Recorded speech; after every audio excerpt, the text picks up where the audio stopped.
شروع اللہ کے نام سے جو بڑا مہربان نہایت رحم والا ہے۔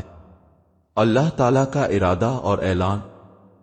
اللہ تعالیٰ نے جب کائنات، آسمان، زمین، سورج، چاند، ستارے اور فرشتے پیدا کیے تو اس کے بعد اس نے ایک منفرد مخلوق پیدا کرنے کا ارادہ فرمایا جو زمین پر اس کا خلیفہ بنے گی۔ اس مخلوق کو اختیار دیا جائے گا کہ وہ اچھے اور برے کا انتخاب کرے اور اپنے عمل کی جزا سزا پائے۔ اللہ تعالیٰ نے فرشتوں سے فرمایا، بے شک میں زمین میں ایک خلیفہ بنانے والا ہوں۔ سورہ البقرہ 30۔ فرشتوں کا سوال۔ فرشتے جو ہر وقت اللہ کی عبادت کرتے ہیں اور اس کی حمد و ثنا بیان کرتے ہیں، حیران ہو گئے اور انہوں نے ادب سے سوال کیا، کیا تو زمین میں ایسے کو بنائے گا جو فساد کرے گا اور خون بہائے گا، حالانکہ ہم تیری تسبیح اور پاکیزگی بیان کرتے ہیں۔ سورہ البقرہ 30۔ یہ سوال اعتراض نہیں تھا بلکہ تجسس کا اظہار تھا، کیونکہ فرشتے اللہ کی حکمت کو جاننے کے خواہش مند تھے۔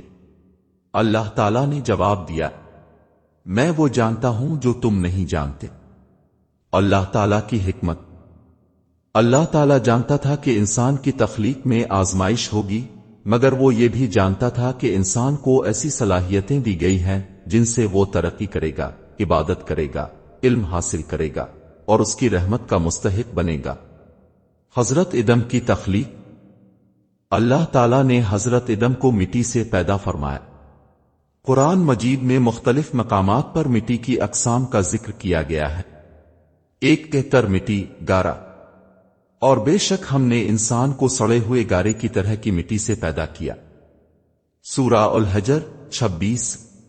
دو خشک مٹی، اس نے انسان کو بجنے والی مٹی سے پیدا کیا۔ سورہ الرحمن 14۔ تین چکنی مٹی، اور اسے گوندھی ہوئی چکنی مٹی سے ڈھالا۔ سورہ الصافت 11۔ پیدائش کا عمل۔ اللہ تعالیٰ نے حضرت آدم کا جسم بنایا اور پھر اس میں اپنی روح پھونکی۔ پھر جب میں اسے مکمل بنا دوں اور اس میں اپنی روح پھونک دوں تو تم اس کے لیے سجدے میں گر جانا۔ سورہ الحجر 29۔ جب روح داخل کی گئی تو حضرت آدم زندہ ہو گئے اور حرکت کرنے لگے۔ یہ اللہ کی قدرت کا عظیم معجزہ تھا۔ حضرت آدم کو علم عطا کیا گیا۔ اللہ تعالیٰ نے حضرت آدم کو خصوصی علم عطا فرمایا۔ قرآن میں فرمایا گیا، اور اللہ نے آدم کو تمام چیزوں کے نام سکھائے، پھر انہیں فرشتوں کے سامنے پیش کیا اور فرمایا، اگر تم سچے ہو تو ان کے نام بتاؤ۔ سورہ البقرہ 31۔ فرشتوں کا امتحان۔ فرشتے عاجزی سے کہنے لگے، ہم تو صرف وہ جانتے ہیں جو تو نے ہمیں سکھایا ہے، تو ہی علم والا، حکمت والا ہے۔ سورہ البقرہ 32۔ حضرت آدم کا جواب۔ پھر اللہ نے حضرت آدم سے فرمایا کہ وہ ان اشیاء کے نام بتائیں، اور حضرت آدم نے فوراً تمام نام بتا دیے۔ یہ اللہ تعالیٰ کی طرف سے حضرت آدم کو دیے گئے علم کی فضیلت تھی، جس نے انہیں فرشتوں پر برتری دی۔ فرشتوں کا سجدہ اور شیطان کا انکار۔ اللہ تعالیٰ نے فرشتوں کو حکم دیا کہ وہ حضرت آدم کو سجدہ کریں، اور جب ہم نے فرشتوں سے کہا کہ آدم کو سجدہ کرو تو انہوں نے سجدہ کیا، سوائے ابلیس کے جس نے انکار کیا اور تکبر کیا اور وہ کافروں میں سے ہو گیا۔ سورہ البقرہ 34۔ شیطان کا غرور۔ ابلیس جنات میں سے تھا اور وہ عبادت گزاروں میں شمار ہوتا تھا، مگر اس نے سجدہ کرنے سے انکار کر دیا۔ اس نے کہا، میں اس سے بہتر ہوں، تو نے مجھے آگ سے پیدا کیا اور اسے مٹی سے۔ سورہ الاعراف 12۔ اللہ کا غضب۔ اللہ تعالیٰ نے ابلیس کو اپنی رحمت سے نکال دیا اور فرمایا، تو یہاں سے نکل جا، بے شک تو مردود ہے، اور تجھ پر قیامت تک لعنت ہے۔ سورہ الحجر 34-35۔ شیطان کا چیلنج اور مہلت۔ ابلیس نے اللہ سے مہلت مانگی کہ وہ قیامت تک انسانوں کو بہکائے گا۔ اس نے کہا، میں ان کے آگے، پیچھے، دائیں اور بائیں سے آؤں گا اور تو ان میں سے اکثر کو شکر گزار نہ پائے گا۔ سورہ الاعراف 17۔ اللہ تعالیٰ نے فرمایا، میرے نیک بندوں پر تیرا کوئی اختیار نہ ہوگا اور تیرا ٹھکانہ جہنم ہوگا۔ سورہ الحجر 42۔ حضرت ادم کا جنت میں داخلہ۔ اللہ تعالیٰ نے حضرت ادم کو جنت میں داخل کیا اور بعد میں حضرت حوا کو ان کا ساتھی بنایا تاکہ وہ خوشگوار زندگی بسر کرے۔ اللہ نے فرمایا، اے آدم، تم اور تمہاری بیوی جنت میں رہو، جہاں سے چاہو کھاؤ، مگر اس درخت کے قریب نہ جانا ورنہ تم ظالموں میں سے ہو جاؤ گے۔ سورہ البقرہ 35۔ یہاں سے حضرت ادم اور حضرت حوا کا جنت میں رہنے کا آغاز ہوا، مگر یہ ان کے لیے ایک امتحان کا مرحلہ بھی تھا۔ جنت میں رہائش۔ اللہ تعالیٰ نے حضرت ادم کو جنت میں داخل فرمایا۔ جنت ایک ایسی جگہ ہے جہاں ہر طرح کی نعمتیں موجود ہیں۔ وہاں کوئی بھوک، پیاس، تھکن غم نہیں تھا۔ اللہ تعالیٰ نے جنت کو حضرت ادم اور حضرت حوا کے لیے آرام دہ اور خوشگوار بنایا۔ اللہ تعالیٰ نے فرمایا، اے آدم، تم اور تمہاری بیوی جنت میں رہو اور جہاں سے چاہو کھاؤ، لیکن اس درخت کے قریب نہ جانا ورنہ تم ظالموں میں سے ہو جاؤ گے۔ سورہ البقرہ 35۔ جنت کا ماحول۔ جنت میں ہر طرح کی خوشیاں اور آرام موجود تھا۔ وہاں بہتے ہوئے دریا، شفاف پانی کے چشمے، خوشبودار پھول اور ہر قسم کے لذیذ پھل موجود تھے۔ حضرت ادم اور حضرت حوا کو آزادی تھی کہ وہ جہاں سے چاہیں کھائیں، مگر اللہ نے ایک درخت کو ان کے لیے ممنوع قرار دیا۔ شیطان کا وسوسہ۔ جب ابلیس شیطان کو جنت سے نکال دیا گیا اور لعنت زدہ قرار دیا گیا تو اس نے ادم اور حوا سے انتقام لینے کا ارادہ کیا۔ اس نے سوچا کہ وہ ان کو اللہ کی نافرمانی پر مجبور کرے گا تاکہ وہ بھی اللہ کی ناراضگی کا شکار ہو جائیں۔ شیطان نے حضرت ادم اور حضرت حوا کے دلوں میں وسوسہ ڈالا، کیا میں تمہیں ایسے درخت کا پتہ دوں جو ہمیشہ کی زندگی دے اور ایسی بادشاہت جسے کبھی زوال نہ ہو؟ سورہ طٰہٰ 120۔ شیطان کا مکارانہ جال۔ شیطان نے ان سے کہا کہ اس درخت کا پھل کھانے سے وہ فرشتے بن جائیں گے یا ہمیشہ جنت میں رہیں گے۔ اس نے قسم کھا کر کہا، میں تمہارا خیر خواہ ہوں۔ سورہ الاعراف 21۔ شیطان نے اپنی چالاکی سے حضرت ادم اور حضرت حوا کے دلوں میں تجسس پیدا کیا اور ان کو اس بات پر راضی کر لیا کہ وہ درخت کا پھل چکھ لے۔ اللہ کے حکم کی نافرمانی۔ آخرکار حضرت ادم اور حضرت حوا شیطان کے فریب میں آ گئے اور انہوں نے اس درخت کا پھل کھا لیا۔ جیسے ہی انہوں نے پھل کھایا، ان پر حقیقت ظاہر ہو گئی۔ قرآن میں فرمایا گیا، پھر ان دونوں نے اس درخت کا پھل چکھا تو ان کے جسموں پر موجود جنتی لباس اتر گئے اور وہ اپنے آپ کو پتوں سے چھپانے لگے۔ سورہ الاعراف 22۔ یہ ان کی پہلی نافرمانی تھی اور انہیں فوراً اپنی غلطی کا احساس ہوا۔ شرمندگی اور توبہ۔ حضرت ادم اور حضرت حوا کو اپنی غلطی کا احساس ہوا اور انہوں نے اللہ تعالیٰ سے معافی مانگی۔ انہوں نے دعا کی، اے ہمارے رب، ہم نے اپنی جانوں پر ظلم کیا، اگر تو نے ہمیں معاف نہ کیا اور ہم پر رحم نہ فرمایا تو ہم نقصان اٹھانے والوں میں ہو جائیں گے۔ سورہ الاعراف 23۔ اللہ تعالیٰ نے ان کی دعا قبول فرمائی، مگر ان کو جنت سے زمین پر بھیجنے کا فیصلہ فرمایا۔ زمین پر اتارنے کا فیصلہ۔ اللہ تعالیٰ نے فرمایا، تم سب یہاں سے اتر جاؤ، تم ایک دوسرے کے دشمن ہوگے اور تمہارے لیے زمین میں ایک وقت تک ٹھہرنے اور فائدہ اٹھانے کا بندوبست کیا گیا ہے۔ سورہ الاعراف 24۔ یہاں پر اللہ تعالیٰ نے انسانوں کے لیے دنیا کو آزمائش کا مقام قرار دیا اور انہیں واضح کر دیا کہ شیطان ان کا کھلا دشمن ہے اور وہ ہمیشہ انہیں بہکانے کی کوشش کرے گا۔ حضرت ادم اور حضرت حوا کی زمین پر آمد۔ اللہ تعالیٰ نے حضرت ادم اور حضرت حوا کو زمین پر بھیج دیا۔ روایات کے مطابق حضرت ادم کو ہندوستان کے پہاڑوں میں اتارا گیا، حضرت حوا کو جزیرہ عرب مکہ اجدہ میں اتارا گیا۔ دونوں کی ملاقات۔ حضرت ادم اور حضرت حوا زمین پر ایک دوسرے سے جدا ہو گئے۔ وہ اللہ کی عبادت اور معافی کی دعا کرتے رہے۔ کئی سالوں کے بعد وہ عرفات کے میدان میں ایک دوسرے سے ملے۔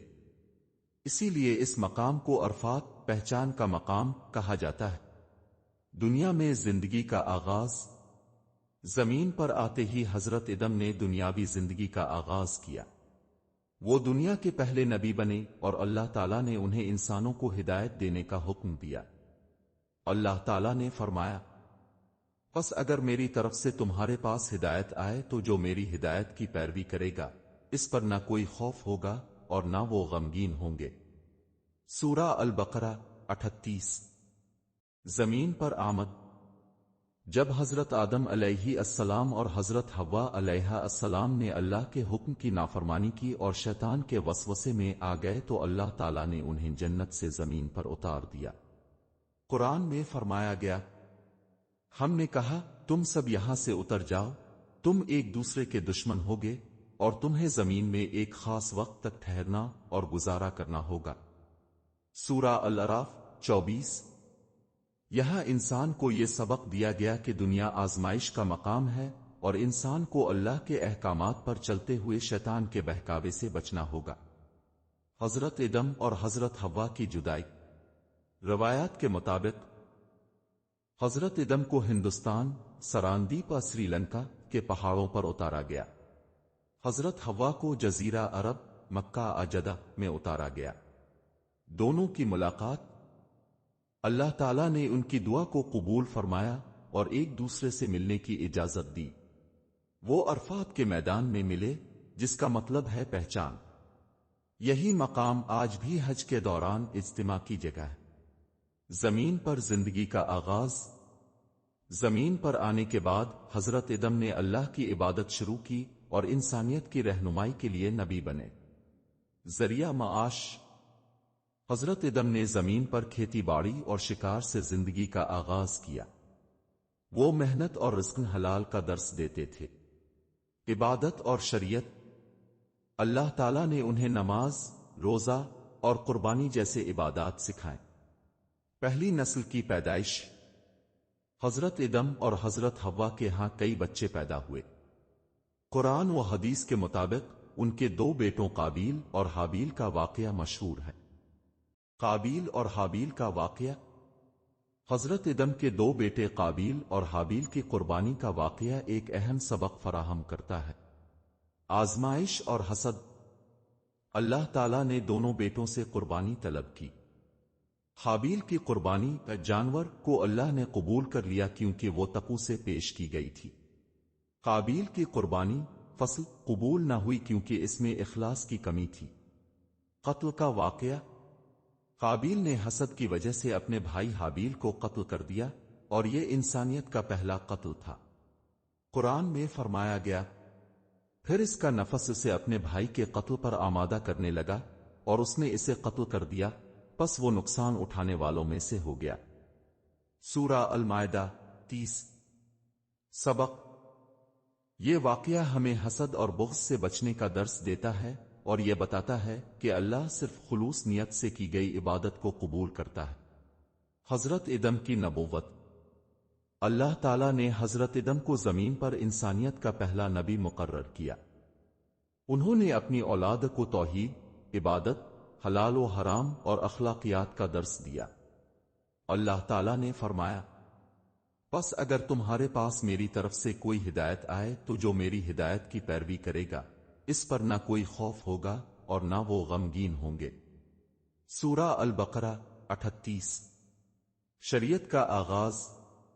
حضرت آدم نے انسانوں کو ایک تو اللہ کی وحدانیت کا پیغام دیا، دو برائی سے بچنے اور نیکی کی تلقین کی، تین قربانی، عبادت اور دعا کے اصول سکھائے۔ حضرت آدم کی توبہ اور مغفرت۔ حضرت آدم نے گناہ کے بعد اللہ تعالیٰ سے مسلسل توبہ کی۔ قرآن میں دعا بیان کی گئی، اے ہمارے رب، ہم نے اپنی جانوں پر ظلم کیا، اگر تو نے ہمیں معاف نہ کیا اور ہم پر رحم نہ فرمایا تو ہم نقصان اٹھانے والوں میں ہو جائیں گے۔ سورہ الاعراف 23۔ اللہ کی رحمت۔ اللہ نے ان کی دعا قبول فرمائی اور توبہ کو قبول کیا۔ اس سے یہ سبق ملتا ہے کہ اللہ کی رحمت بے حد وسیع ہے اور وہ توبہ کرنے والوں کو معاف فرماتا ہے۔ وفات کا وقت۔ حضرت ادم نے تقریباً 930 سال کی عمر پائی۔ وفات سے پہلے انہوں نے اپنی اولاد کو توحید اور شریعت کی تلقین کی اور اللہ کی بندگی کا درس دیا۔ تدفین۔ روایات کے مطابق حضرت ادم کو مکہ مکرمہ یا جبل ابو قص کے قریب دفن کیا گیا۔ بعض علماء کے مطابق ان کی قبر سری لنکا میں بھی بیان کی جاتی ہے۔ ایک حضرت ادم کی اولاد اور نسل انسانی کا آغاز۔ حضرت آدم علیہ السلام اور حضرت حوا کی زمین پر آمد کے بعد اللہ تعالیٰ نے ان کو نسل انسانی کا بانی بنایا۔ پہلی اولاد حضرت ادم اور حضرت حوا کے ہاں جڑواں بچے پیدا ہوئے۔ ہر بار ایک بیٹا اور ایک بیٹی پیدا ہوتے تھے۔ شریعت کے مطابق ایک جڑواں کے لڑکے کی شادی دوسرے جڑواں کی لڑکی سے ہونی تھی تاکہ نسل انسانی کو بڑھایا جا سکے۔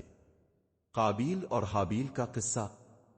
حضرت ادم کے دو بیٹے قابیل اور حابیل تھے۔ قابیل بڑا تھا اور حابیل چھوٹا۔ قابیل کھیتی باڑی کرتا تھا اور حابیل مویشی پالتا تھا۔ قربانی کا امتحان۔ اللہ تعالیٰ نے دونوں سے قربانی دینے کا حکم دیا تاکہ ان کے اخلاص کا امتحان لیا جائے۔ حابیل نے بہترین جانور قربانی کے لیے پیش کیا۔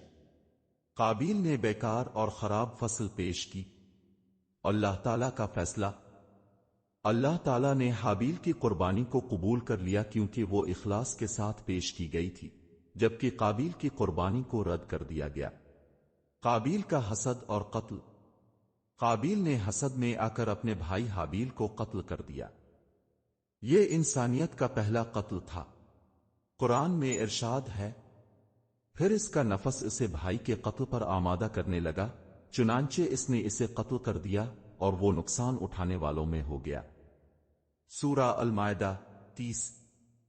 سبق: حسد انسان کو تباہ کر دیتا ہے۔ اللہ صرف اخلاص اور نیک نیت کے ساتھ کی گئی قربانیوں کو قبول کرتا ہے۔ 2 تدفین کا طریقہ۔ قابیل کو معلوم نہ تھا کہ بھائی کی لاش کو کیسے چھپائے۔ اللہ تعالیٰ نے ایک کوے کو بھیجا جس نے زمین کھود کر ایک مردہ کوے کو دفن کیا۔ قرآن میں ارشاد ہے، پھر اللہ نے ایک کوے کو بھیجا جو زمین کھود رہا تھا تاکہ اسے دکھائے کہ اپنے بھائی کی لاش کو کیسے چھپائے۔ اس نے کہا، افسوس مجھ پر، کیا میں اس کوے کی طرح بھی نہ بن سکا کہ اپنے بھائی کی لاش کو چھپا دیتا۔ تب وہ نادم ہونے والوں میں سے ہو گیا۔ سورہ المائدہ 31۔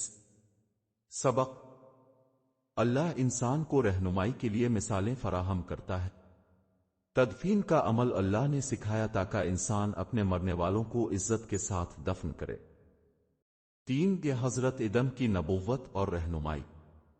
اللہ تعالیٰ نے حضرت ادم کو نبی مقرر کیا تاکہ وہ اپنی اولاد کو اللہ کی عبادت، شریعت اور زندگی گزارنے کے اصول سکھائیں۔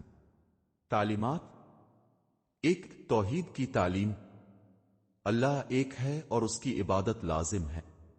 2 شیطان سے بچاؤ، شیطان انسان کا کھلا دشمن ہے اور ہمیشہ بہکانے کی کوشش کرے گا۔ 3 حلال و حرام، حضرت ادم نے اپنی اولاد کو حلال رزق کمانے اور حرام سے بچنے کی ہدایت دی۔ 4 عدل و انصاف، معاشرتی انصاف اور حقوق کی حفاظت پر زور دیا۔ اللہ کا فرمان، اور جو میری ہدایت کی پیروی کرے گا اس پر نہ کوئی خوف ہوگا اور نہ وہ غمگین ہوں گے۔ سورہ البقرہ 38۔ 4 حضرت ادم کی آزمائشیں، حضرت ادم کو زمین پر کئی آزمائشوں کا سامنا کرنا پڑا۔ 1 شیطان کا وسوسہ، شیطان نے بار بار انسان کو بہکانے کی کوشش کی۔ 2 اولاد کا فساد، قابیل اور حابیل کے واقعے نے انسانوں میں حسد اور جرم کا آغاز کیا۔ 3 معاشی جدوجہد، حضرت ادم کو زمین پر رزق کے لیے محنت کرنی پڑی جو جنت کی آرام دہ زندگی سے بالکل مختلف تھی۔ 5 حضرت ادم کی وفات، حضرت ادم نے تقریباً 930 سال کی عمر پائی۔ انہوں نے اپنی وفات سے پہلے اپنی اولاد کو توحید اور ایمان کی تعلیم دی اور اللہ کی عبادت کا حکم دیا۔ تدفین کا طریقہ۔ روایات کے مطابق حضرت ادم کی تدفین کے بعد انسانوں نے دفن کرنے کا طریقہ اپنایا۔ 6 حضرت ادم کی وراثت اور انسانیت کا تسلسل۔ حضرت ادم کی اولاد نے زمین پر نسل کو آگے بڑھایا۔ ان کے بیٹے اور بیٹیاں مختلف علاقوں میں پھیلے اور دنیا کی آبادی میں اضافہ ہوا۔ حضرت عیسیٰ کی نبوت۔ حضرت ادم کے بعد ان کے بیٹے حضرت عیسیٰ کو نبی بنایا گیا، جنہوں نے شریعت کے احکامات کو جاری رکھا اور انسانوں کو اللہ کی عبادت کی طرف بلایا۔ 7 پیغامات اور اسباق۔ 1 اللہ کی بندگی۔ دنیا آزمائش کا مقام ہے اور کامیابی صرف اللہ کی اطاعت سے حاصل ہو سکتی ہے۔ 2 شیطان کا دھوکہ۔ شیطان ہمیشہ انسان کو بہکانے کی کوشش کرے گا، اس سے بچنے کے لیے اللہ سے مدد طلب کرنی چاہیے۔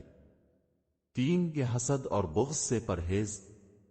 حسد اور بغض برائی کی جڑ ہے اور یہ انسان کو گناہوں میں مبتلا کرتے ہیں۔ 4 توبہ اور مغفرت۔ اگر گناہ ہو جائے تو اللہ کی طرف رجوع کرنا چاہیے کیونکہ وہ بہت زیادہ معاف کرنے والا ہے۔ 5 محنت اور رزق۔ زمین پر زندگی محنت اور جدوجہد کا نام ہے اور اللہ نے حلال روزی کو برکت کا ذریعہ بنایا ہے۔